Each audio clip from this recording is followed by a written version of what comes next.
When the party becomes more powerful than the people, then democracy is in danger. বাংলায় বলতে গেলে যে রাজনৈতিক দলগুলো যদি দেশের মানুষের চেয়ে বেশি শক্তিশালী হয়ে যায় তাহলে কিন্তু গণতন্ত্র বিপর্যয়ের ভেতরে পড়ে। এই কথাটি বলেছি কারণ এই কথাটির সঙ্গে আজকের যে গবেষণাপত্র তার একটি অত্যন্ত গভীর যোগসূত্র রয়েছে, আমি সেভাবে দেখেছি।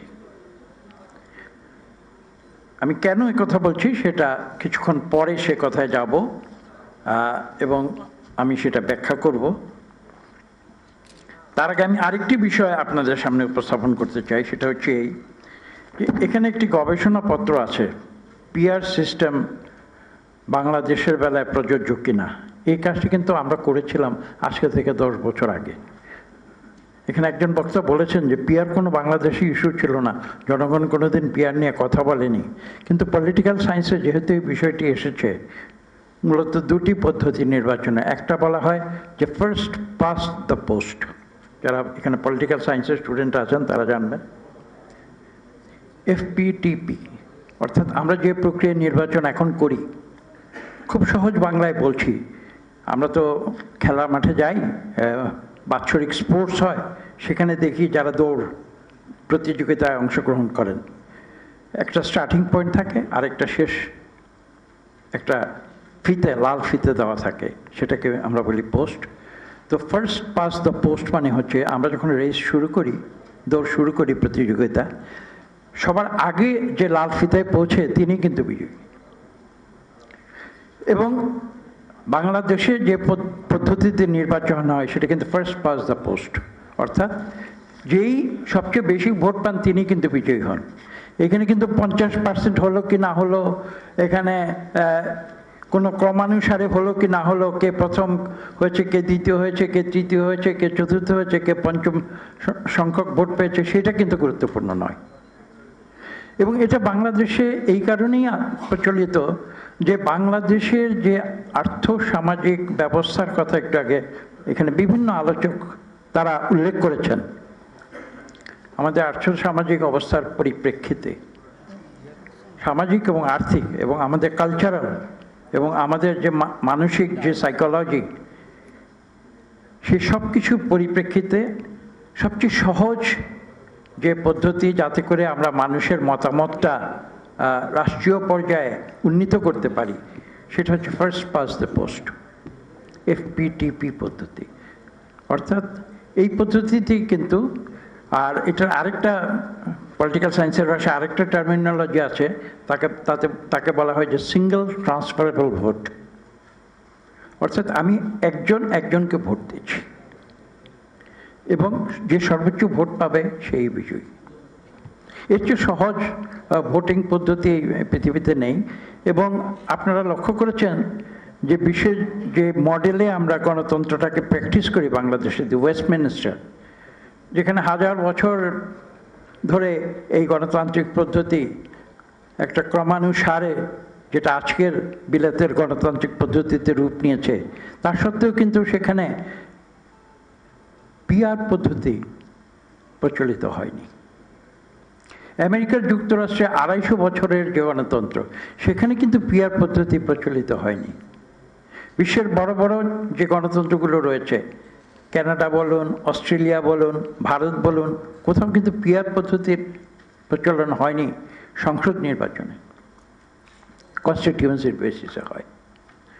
তো আমি সেই কথাগুলো অধিকতর ব্যাখ্যা যাব না।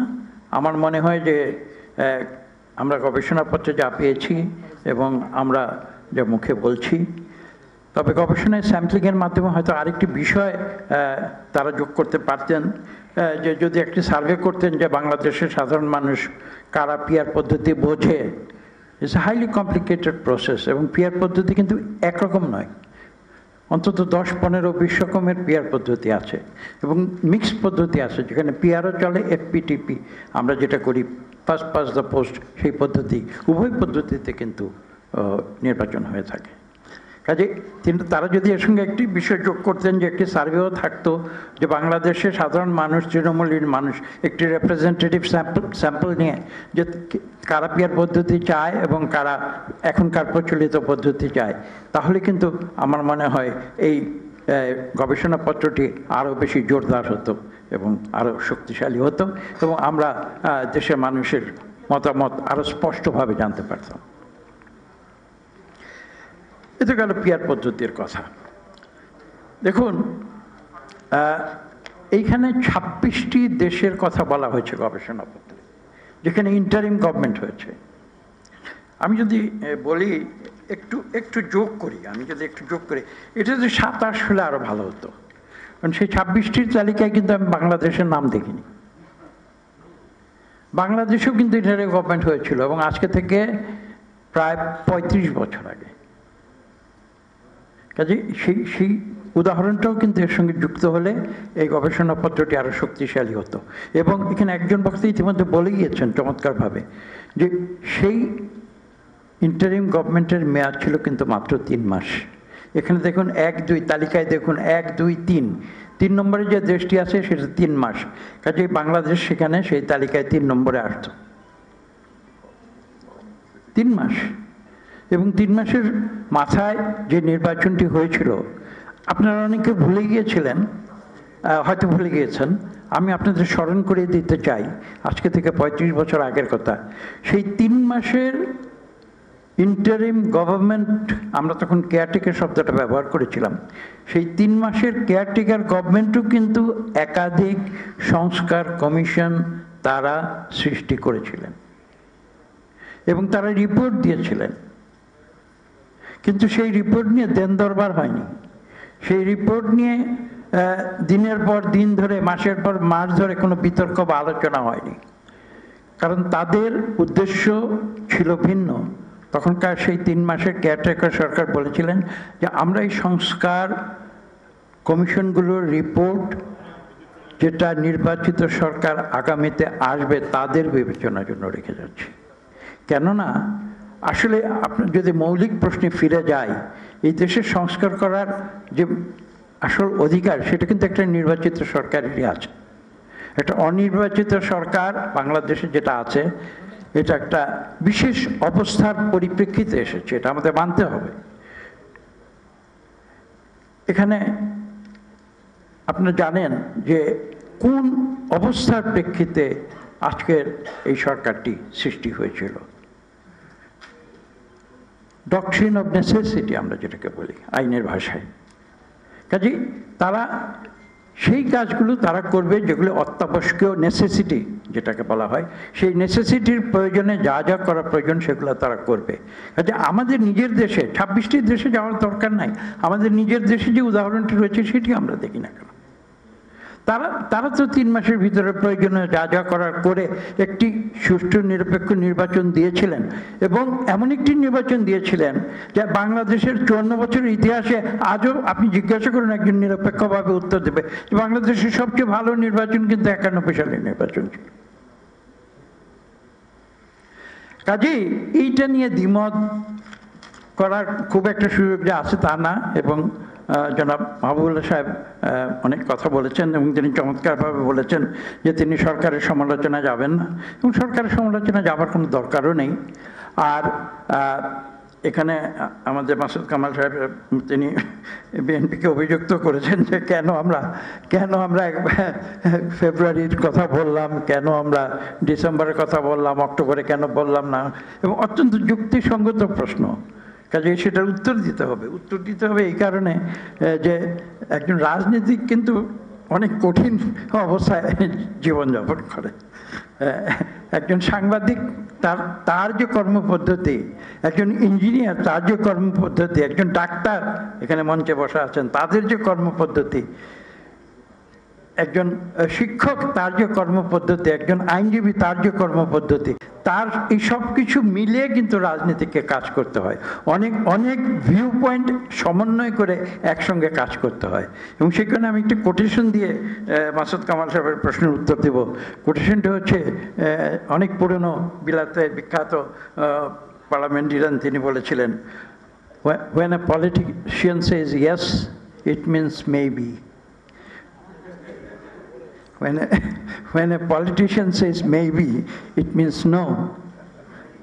And when a politician says no, he is not even a politician. অর্থাৎ পলিটিশিয়ান হিসেবে আমাদের জীবনযাপন এত কঠিন যে আমরা সত্যিকার অনেস্টলি নাও বলতে পারি না, তাহলে আর পলিটিশিয়ান থাকা যায় না। এটা মূল বক্তব্য হচ্ছে, আমি যদিও হিউমার করে বলেছি, এটা মূল বক্তব্য হচ্ছে একজন পলিটিশিয়ানকে কিন্তু সব কিছু সমন্বয় করে কাজ করতে হয়। এবং ওই যে কনসেনসাস বিল্ডিংয়ের কথা বলা হয়, বা একজন পলিটিশিয়ানের মতের সঙ্গে আরেকজনের মত না মিললে সরাসরি না করে এটাকে কিভাবে একটা সমাধানে নিয়ে যাওয়া যেতে হয়, এই ধরনের পদ্ধতিতে একজন রাজনীতিককে কাজ করতে হয়। কাজে একজন সাংবাদিকের কাজ অনেক সহজ, তিনি একটা কথা বলে সেটা একদম জোর গলায় বলতে পারেন, বা অন্য কেউ বলতে পারেন জোর গলায়। একজন অর্থনীতিবিদ যেমন একটা অর্থনীতির ব্যাপারে তিনি জোর গলায় বলতে পারেন যে এটা এভাবে করা উচিত। একটা ব্রিজ, যেমন একটা ব্রিজের বেলায় বলুন এভাবে করা উচিত, কিন্তু একজন রাজনীতিক যখন সেখানে যায় তখন সেই ব্রিজটি কিন্তু মডিফাই করতে হয়, এবং অনেক সময় ইঞ্জিনিয়ারিংয়ের ডিজাইনের বাইরে গিয়ে একটা ব্রিজ করতে হয়, বা রেকমেন্ডেশনের বাইরে গিয়ে একটা ব্রিজ তৈরি করতে হয়।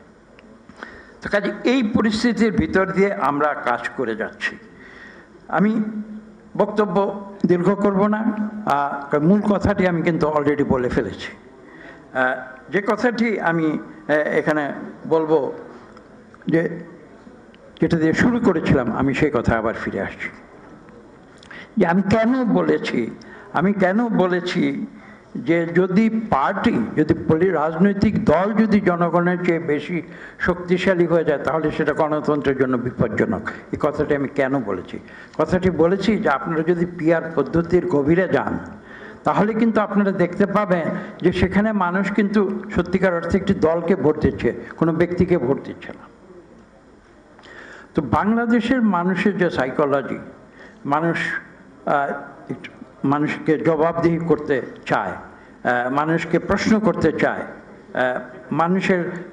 বাংলাদেশের মানুষের ধৈর্য অত্যন্ত সীমিত, অধৈর্য হয়ে যায় কোনো কিছুতে। বাংলাদেশের মানুষ আবেগময়। তো সেইগুলি বিষয়গুলো কিন্তু আমরা অস্বীকার করতে পারি না। কাজে সেখানে একটি নৈর্ব্যক্তিক, আমি বলবো যে পিআর সিস্টেম একটা নৈর্ব্যক্তিক একটি ভোটিং প্রক্রিয়া।